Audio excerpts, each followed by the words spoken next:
砖掉落，路面上都是碎瓷砖，体积还不小，就怕瓷砖雨砸到人，民众赶紧通报警方。远警来到现场，立刻拉起封锁线，架三角锥，也进行交通管制。小犬台风来袭，越晚风势越大，强风阵阵吹。台南中西区一栋大楼下起了瓷砖雨，民众行经胆战心惊。山脚的地方，因为它刚才最旁边掉下来的砸下来，刚好这里刚好有车。民众说，下瓷砖雨的这栋大楼很老旧，虽然上面有防护网，不过面对小犬带来的强风，显然作用不大。已经废弃的大楼，然后因为上面已经年久失修，每次台风天都会这样。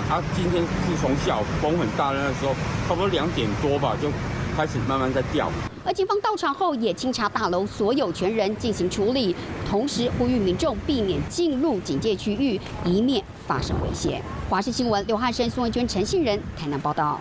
Hello， 我是林仙怡。想要抢先掌握最及时的新闻资讯吗？赶快订阅、按赞、开启小铃铛，锁定华视新闻 YouTube 频道。